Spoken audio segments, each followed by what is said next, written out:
I've changed for the better this time. I thought I would never be fine. Yung mga hindi kalingap, reaktor, magsitigil na po kayo. Kasi po, may programa kaming Operation Colorum Sita. Wala mga IDs. Yan, IDs ko rito.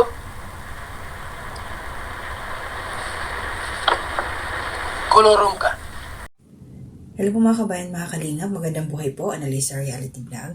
Ito po, mahalagang,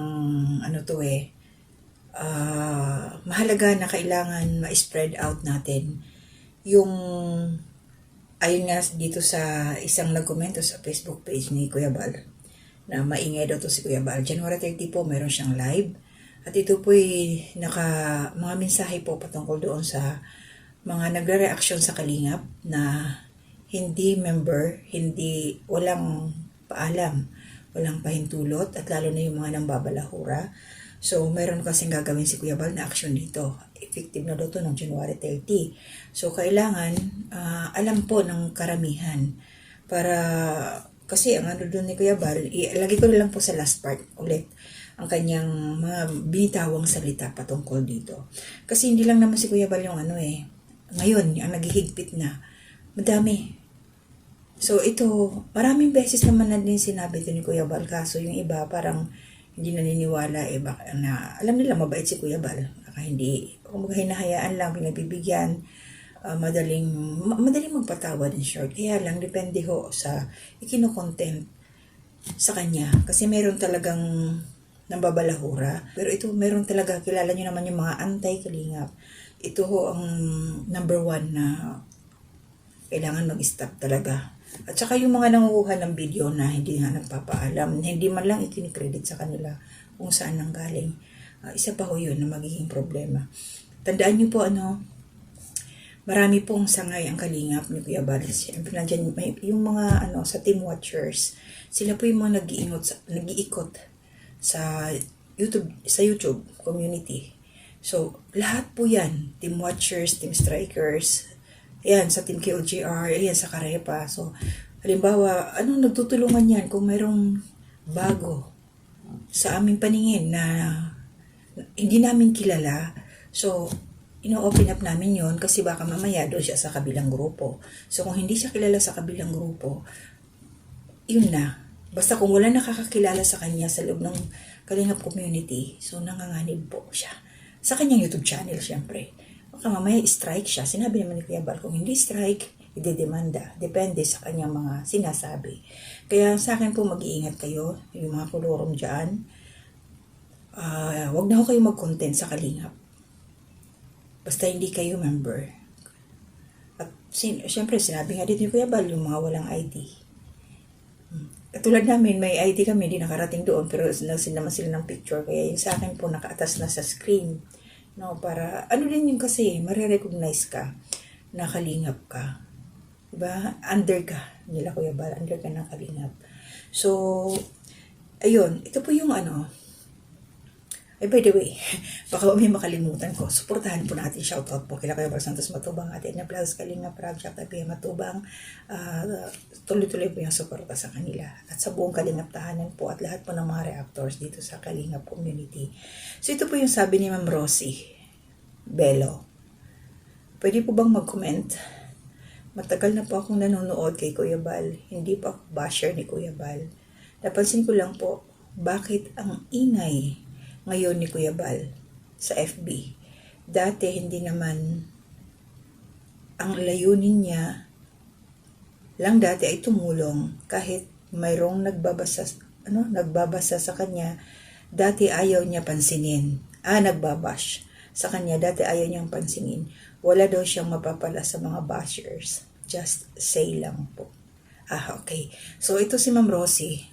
Mukhang nanibago siya kasi nga ngayon, yung pag-iingay po ni Kuya Bal, Ma'am Rosie, isa po yun na paalala, isang warning, last warning na yun, kasi matagal na po Pero inyo hanggang ngayon, bagong taon na, 2026 na, mayroon pa rin tumitira kay Kuya Bal na hindi ko rin, personally, hindi ko maintindihan bakit nila sinisiraan si Kuya Bal, bakit pilit nilang gustong hanapin pababa na ang programa lang naman nito ay ang tumulong.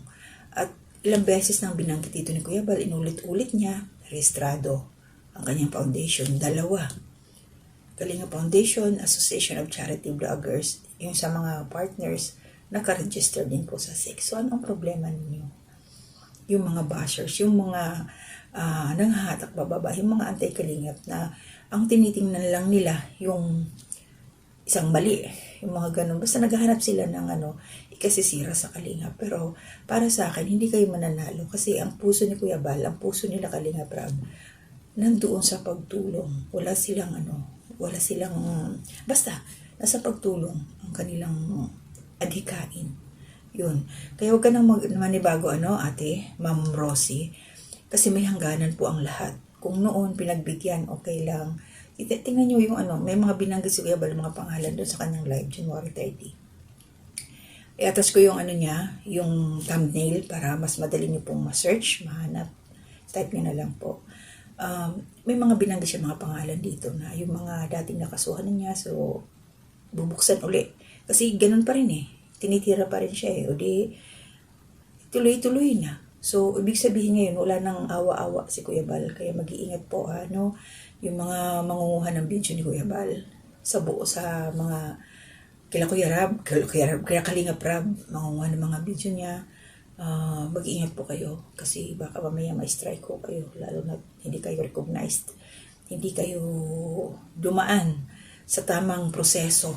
Kasi dito po pagpapasok kayo sa Kalingap, so maging charity vlogger, maging kasama sila Kuya Bal, maging reactor, may interview po kasi papasok kayo, schedule yan sa Kalingap Radyo Balitaan, pero hindi ko kasiguraduhan yan kasi titingnan pa rin nila kung ano yung iyong content, papaano ka kasi baka mamaya scam, di ba?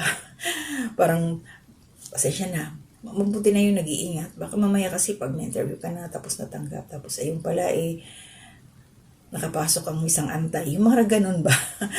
Di ba? Isip ko lang yun. So yun lang yun sa akin, mag-iingat po kayo. Huwag ko kayong basta-basta kukuha dahil bawal na pong magreaksyon ang hindi po member ng Kalingap. Yun po talaga. So, tabla-tabla na to ngayon. Tabla-tabla na talaga. Naalala ko tuloy yung bawal na rin reaksyon ng si Daddy Frankie, yung kuhaan yung mga picture niya, yung mga ganon-ganon. So, ito na ngayon si Kuya Bal. Bawal na rin sa kanya. Saka marami naman talaga pero depende talaga sa paggamit sa kanya. No? Pero ito talaga bawal na. Huwag kayo mag-reaction kung hindi kayo Kalingap member. Huwag niyo itatapik yung Kalingap pag wala kayong pahintulot.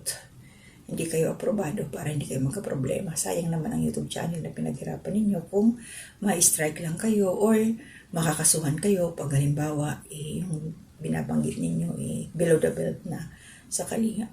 Yan. So maraming salamat po sa inyo and good morning po sa inyong lahat. Sa aking community spotlight, good morning po. Nanay Solidad, ingat po kayo palagi. Ma'am Susan Dairo, enjoy sa iyong bakasyon. Ate Ninette, kumusta po? Ma'am Marilyn Cabanilla, Ate Marilyn, Corsa Miliano, Ralph's Tradition, Mana Emmy, TV. Yeah, shoutout po sa iyo, Mana Emmy. Good luck po sa iyong journey dito sa YouTube. And sa inyong lahat, mga silent viewers, thank you talaga. Maraming salamat. So, upload ko lang po ito. At ako'y mamamlan siya pa pagkatapos niya ito. May oras pa. So, hanggang dito na muna. Yung mga hindi ko na-mention, always thankful po ako sa inyong lahat. Mag-iingat po kayo palagi. Lahat po ng mga community na nakasupport sa akin. Yung mga galing po sa Intoy and Nika Adventure, shoutout sa inyo. Kay Inday Okay, shoutout din sa inyo. And sa inyo lahat. Ingat po. To God be the glory. Anong tema natin? Anong pamagat? Anong title ng live natin ngayon? Mga kaibigan. Anong title ng live natin ngayon? Ang pamagat po ng title natin, Operation Colorum Sita. Yan na. Ang Operation Colorum Sita. Wala mga permit. walang pahintulot ang pamunuan ng Kalingap para mag-content kayo.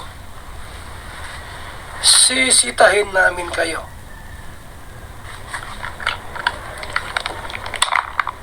Noon, yung sita namin, tapik-tapik lang. Patapik, sita.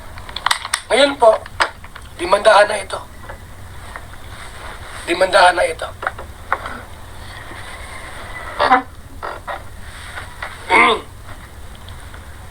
Sige lang, kung matigas ang ulo nyo, tuloy nyo lang yan. Ha? At wala kang karapatan na mag-content sa amin. Tandaan nyo po yan.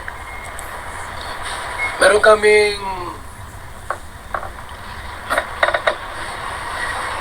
guidelines by law sa aming pong pamunuan sa Association of Charity Vloggers of the Philippines